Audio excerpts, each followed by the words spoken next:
Welcome to Daily Wisdom, Walking the Path with the Buddha, a podcast shared by David Roylance. This podcast is dedicated to guiding you to completely eliminate the discontent mind and the suffering it causes by attaining enlightenment. Learn and practice the teachings of Gotama Buddha that will guide you to fully attain a peaceful, calm, serene, and content mind with joy. To support this podcast, visit patreon.com/support Buddha or visit buddhadailywisdom.com, where you will discover a full range of courses, retreats, and online learning resources to assist you on the path to enlightenment. Now, here's our teacher to share more.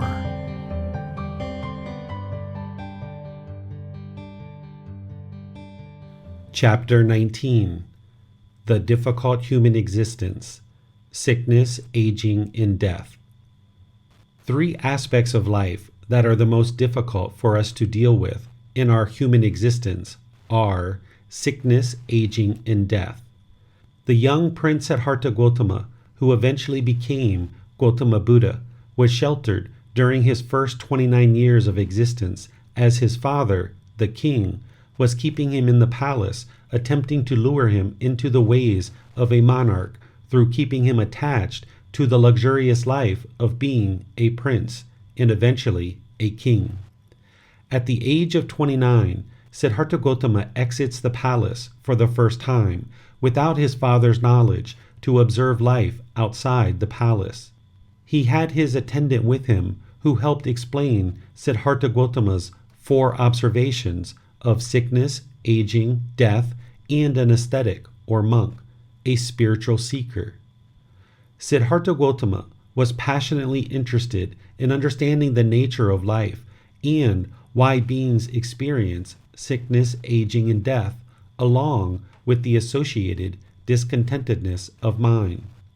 He observed the kingdom was full of discontentedness and was not interested to rule over the hardship that he observed. Instead, he was interested in finding the answers to what plagued the people of the kingdom, to help them, and decided to embark on a spiritual journey that ultimately led him to enlightenment and all the answers to his questions. The motivation and determination of Siddhartha Gautama eventually led him to the understanding that because of the impermanent nature of all conditioned objects and the mind's craving for permanence, we cause our own discontent mind. Through a lack of wisdom, the mind is ignorant, unknowing of true reality of the natural laws of existence, and thus beings are trapped into a cycle of rebirth, repeatedly experiencing sickness, aging, and death. It is not until we learn, reflect, and practice the teachings to eliminate the discontentedness in the mind, attaining enlightenment, that we solve the discontent mind and escape the cycle of rebirth. Only then will our constant wandering and roaming be eliminated, residing peaceful, calm, serene, and content with joy permanently. Sickness. The health of our physical body is important, and we should maintain our health through a proper food supply and other prudent activities. We need to give the body what it needs to maintain its health. If the body ceases to exist through death, then the mind cannot stay in the current human form to cultivate the consciousness. If we do not attain enlightenment, we will be reborn. Thus, our difficult experiences continue. Sickness is a major challenge in our human existence. Oftentimes, when we are sick, we might moan or groan about our illness. Our normal activities might cease, and thus our attachment to being active and to the wanting permanent health of the physical body causes the mind to be discontent. It is important that we seek help for our sickness, but in doing so, understand that sickness is part of the human existence. We cannot escape this as part of our human condition. The body is impermanent, and we will not always be healthy. If we are human, we will be sick. During times of sickness, it is easy for the mind to stop practicing these teachings and perhaps talk poorly to people around you and have poor actions while feeling miserable. The mind is often highly discontent when we are sick. The cause and effect of the natural law of karma does not stop just because we are sick. Being sick is not an excuse for being impolite, unkind, unfriendly, and disrespectful to others. Be sure you continue to practice the teachings shared in this book, which includes right intention, right speech, and right action, along with all the other teachings. If we speak kindly and politely to those caring for us during our sickness, it will continue to create wholesome karma, and we will experience excellent care as people will be pleased to help us. Aging. Aging is a challenge of life. As we age, our youthful appearance fades, and if we are attached to our youthful appearance, we may take drastic steps to continue looking youthful that can cause discontentedness. By attaching to our youthful appearance, we may opt for costly medical procedures or go down the path of extreme efforts to maintain our youth. This would require extensive effort, all to please the mind that craves a youthful appearance, rather than accepting that we all age. It is a normal part of life and the human existence. Aging brings challenges with the physical body that we all experience. We experience aches, pains, and difficulties that we did not have during our more youthful days. We need to accept this as part of the human existence while recognizing it is impermanent. We will not always look or feel the same as the body ages, as the body is impermanent. If you are attached to your youthful appearance and constantly crave youthfulness, the mind will be discontent. If you are attached to the physical body and constantly crave to never feel pain, the mind will be discontent. These things are all impermanent, and if the mind is clinging to permanent youthfulness or permanent comfort in the physical body, there will be discontentedness. Death. Death is one of the biggest challenges for humans to accept and understand. Accepting our own death and the death of those close to us can be extremely challenging.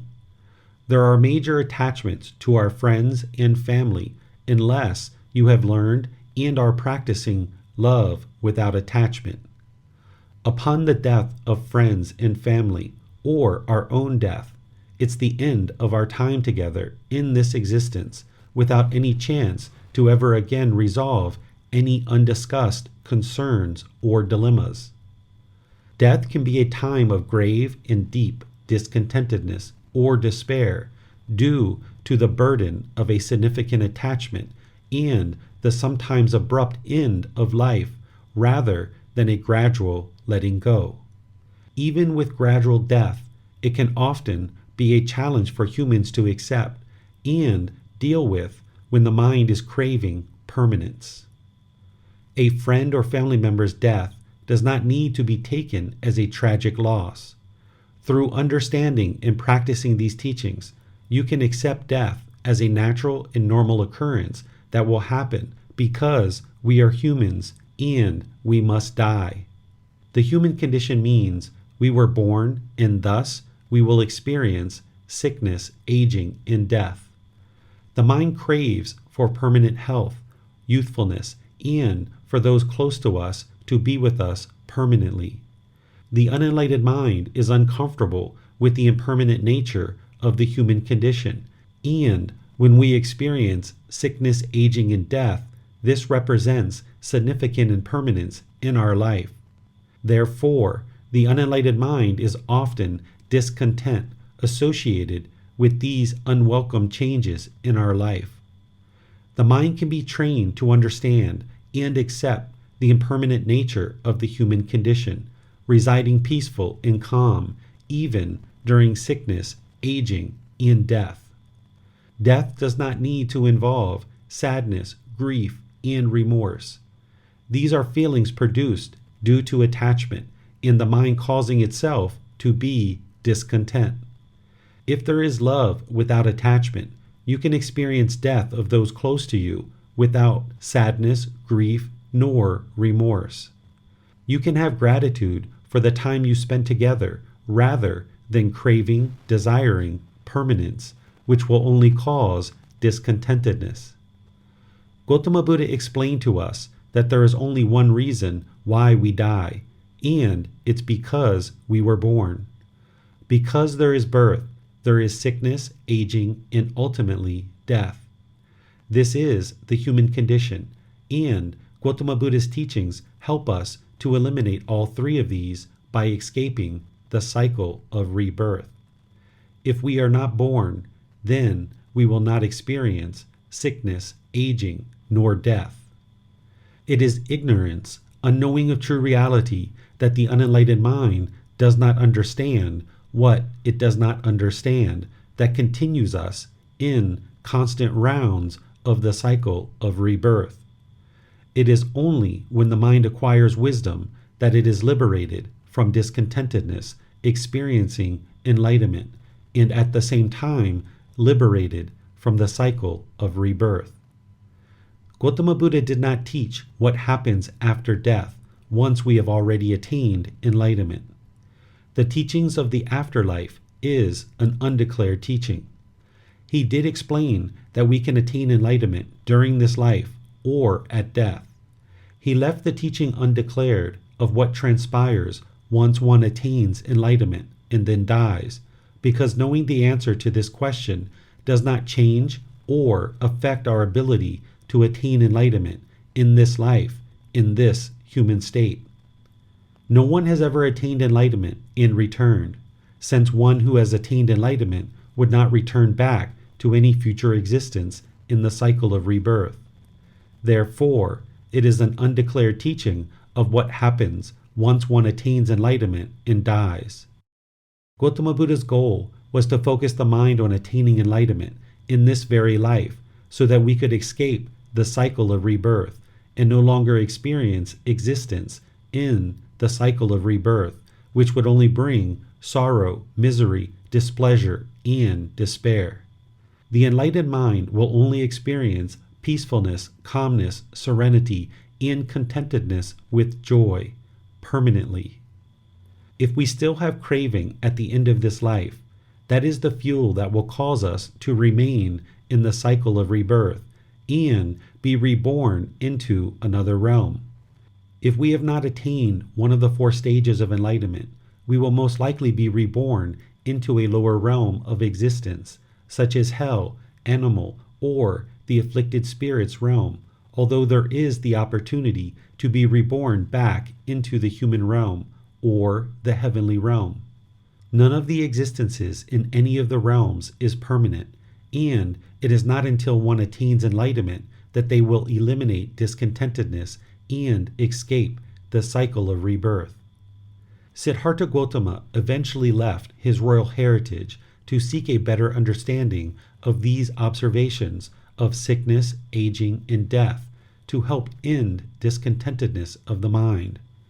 He became a homeless, roaming ascetic, seeking a better understanding of life to resolve the significant discontentedness he observed with the human existence. He was not interested to be a ruler over people in misery and pain with discontentedness affecting the mind. Instead, he looked for answers to the most significant problems that existed in the world: sickness, aging, and death. The young Siddhartha Gautama was interested in understanding why these 3 human conditions caused such significant discontentedness of mind. Through his 6-year pursuit, he gradually awakened the mind as the fully perfectly enlightened Buddha, finding the answers to these questions and many others. He contemplated for 7 weeks of whether to teach his newfound wisdom, as he did not think the world was ready for the teachings. Gotama Buddha returned to teach 5 ascetics he knew prior to his independent pursuit of enlightenment. They did not believe that he was enlightened, So he sat down and touched the earth with his hand to call on the animal kingdom to give witness of his attainment of enlightenment. Animals came from all directions, and the ascetics had confidence in him, and then listened to his teachings, and the community of enlightened beings flourished.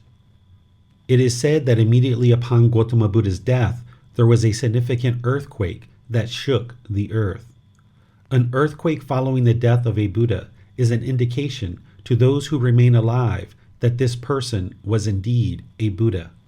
This helps those who did not learn and practice his teachings during his lifetime, that, with the confirmation that he is a Buddha, they would be wise to learn, reflect, and practice his teachings to attain enlightenment with those who remain alive. These two examples are the only significant miracles I am aware of that were said to have happened during the lifetime of Gotama Buddha, and that I know to be true. From this point forward, he provided teachings that could be understood and then practiced so each person can observe the truth and gain wisdom for themselves, liberating the mind from strong feelings. Gotama Buddha helped others to attain enlightenment through his teachings and guidance out of compassion for the world. Gotama Buddha's teachings do not require belief, as you can see the truth from your own practice of his teachings as the condition of the mind gradually improves. You learn the teachings, practice the teachings, gain wisdom that liberates the mind, and gain the results of a better, more peaceful, and more calm existence. As the mind experiences enlightenment, it will reside peaceful, calm, serene, and content with joy, being unaffected by sickness, aging, or death. The enlightened mind is unshakable, even by the most significant challenges in life. An enlightened being will no longer experience any discontentedness related to sickness, aging, nor death, or any other aspect of life. The mind is steady, calm, stable, and unshakable. The mind has been liberated and experiences permanent peacefulness. The end of each chapter will have learning resources for further exploration. You will be able to explore the audiobook, videos, podcasts, and quizzes to deepen your understanding of the content you read in each chapter. Please see the ebook for more details on these resources. As you have questions or need clarification on these teachings, you are welcome to post those into the Facebook group, Daily Wisdom, Walking the Path with the Buddha, or contact the author privately for in-depth learning. Daily Wisdom, Walking the Path with the Buddha. Facebook.com/groups/Daily Wisdom 999. Thank you for listening to this podcast. To provide support for this podcast, visit patreon.com/support Buddha. To access more teachings, visit buddhadailywisdom.com. There, you will discover a full range of courses, retreats, and online resources to assist you on the path to enlightenment. Remember to establish a daily, consistent meditation practice, along with learning and practicing these teachings. A well-developed meditation practice is the foundation in which to train the mind to attain enlightenment.